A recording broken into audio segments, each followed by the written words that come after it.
Nous étudions en ce moment, si vous voulez, les 7 semaines de consolation Shiva Denechamata, et on a rappelé quelques petites idées qui sont importantes.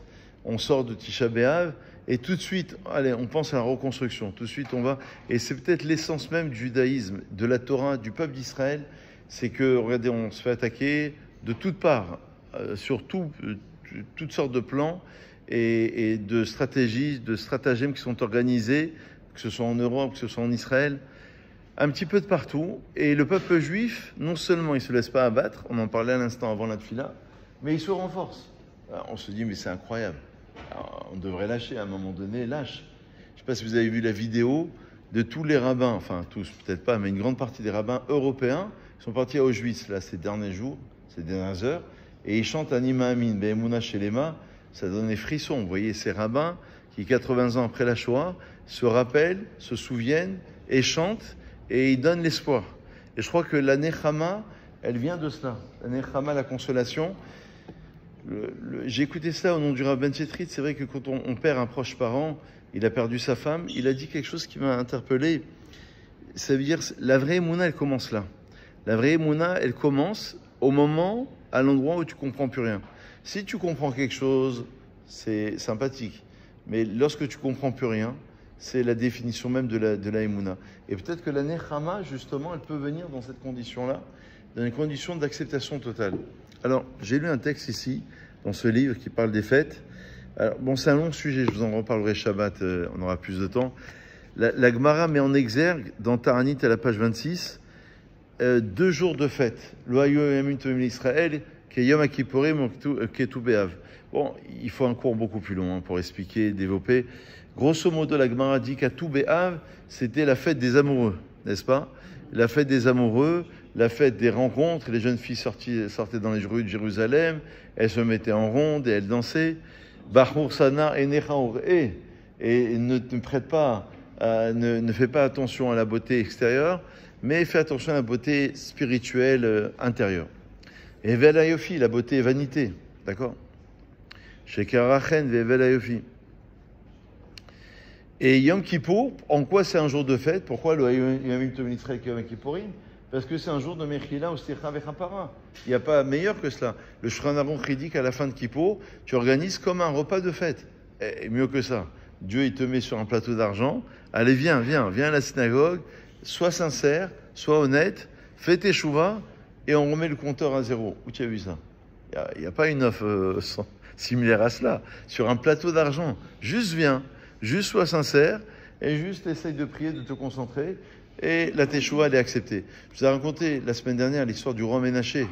Le roi Ménaché, on a raconté, on ne va pas refaire l'histoire, mais lui-même qui a fait tant et tant de Haverot, à la fin la Gemara dit qu'il a fait teshuva et que ça a été accepté par Kadosh Baruch Hu, et les anges ne voulaient pas accepter sa teshuva parce qu'il avait mis Avodah Zara dans le temple, il avait fait des choses qu'il ne fallait pas.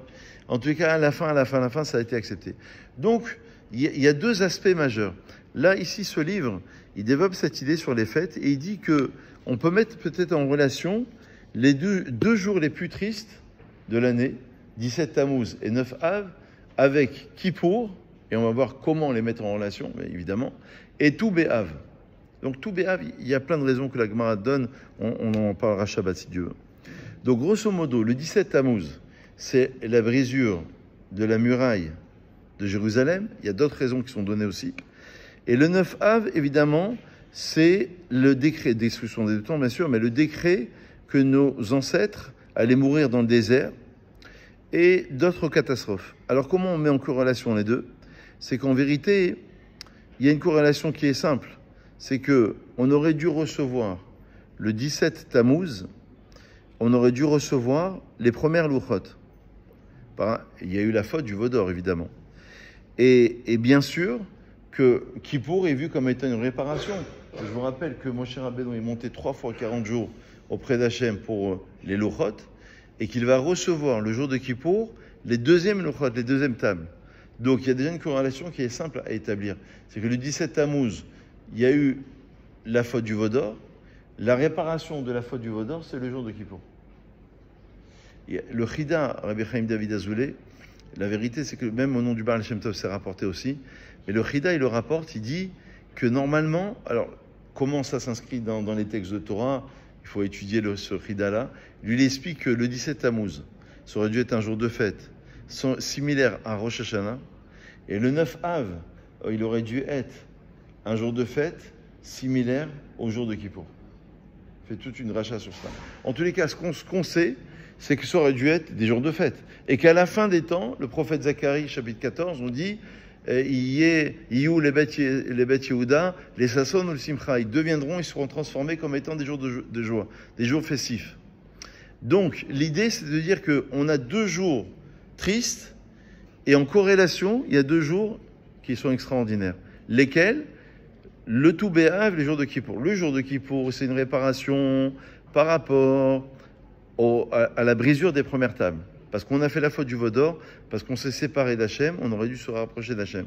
Donc il va falloir refaire le tikkun. Et évidemment, la deuxième réparation, c'est le Tou B'Av.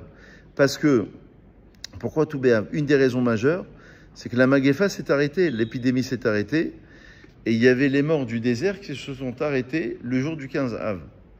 Vous savez qu'ils creusaient leur tombe, et que cette année-là, la 40e année, lorsqu'ils ont compris que le décret était terminé, ils ont compris que la lune était pleine et que le 15 Av était passé, et qu'on est arrivé. Et donc à partir de ce moment-là, ils ont dit, le décret a été annulé. Mais normalement, ils mouraient. Chaque année, ils creusaient leur tombe. Il y a eu des milliers et des milliers.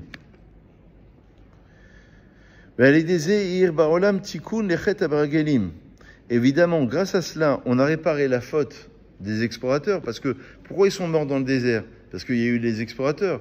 Pourquoi il y a eu les explorateurs?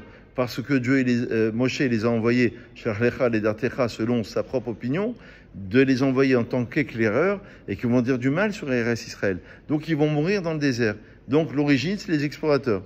Et évidemment, c'est le Shoresh, c'est l'origine même du Chorban Habayit, de la destruction du temple. Et bien sûr, c'est en corrélation avec le 17 Tammuz et le 9 Av. Donc, à chaque chose, il y a une réparation. Les Chachamim, ils disent, juste pour conclure, ils disent quelque chose d'incroyable.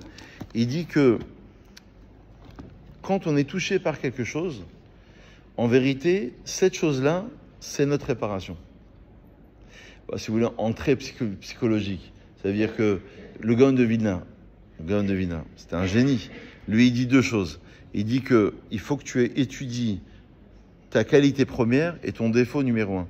Ta qualité première, c'est celle pourquoi tu as été créé, donc il va falloir la mettre. Par exemple, il est chesed, donc il va exploiter le chesed à fond. Et il se met en colère, il est impulsif, et il faut qu'il travaille cette qualité de ne pas être trop impulsif, de ne pas trop se mettre en colère. Il est venu sur terre pour cela. Donc en vérité, les épreuves que l'on a nous correspondent. Et c'est à partir de cela qu'on a une réparation. Donc on a 2 jours de tristesse, 2 jours de gloire qui permettent de réparer cela, qui sont mis en corrélation. Mais plus que cela, c'est-à-dire là où j'ai trébuché, là où j'ai fauté, là où j'ai une épreuve, là où j'ai une difficulté, c'est l'origine, c'est la source de ma réparation. Et c'est là où je dois travailler justement. Donc en fait, il faut s'auto-analyser. Il faut passer par une forme de thérapie de son âme, de son corps, même d'un point de vue psychologique. Quels sont mes attraits finalement, mes qualités, mes défauts?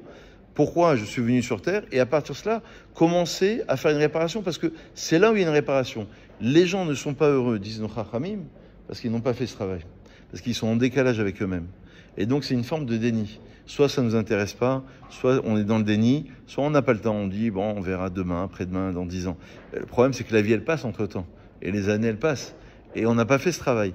Donc les gens qui ont un sentiment de ne pas être épanouis, de ne pas être heureux, et de ne pas être réalisés, c'est parce qu'ils n'ont pas fait en amont ce travail-là. Ce travail de savoir pourquoi je suis venu sur Terre, quelle est ma qualité, quel est mon défaut, comment je peux réparer. Et c'est ce qu'on a fait, ce que les Chachamim ont prévu à travers le jour de Kippour et le jour de Tou B'Av. Hazak Ubaru, enfin Kaddish, pour l'élévation des âmes. Hazak Ubaru,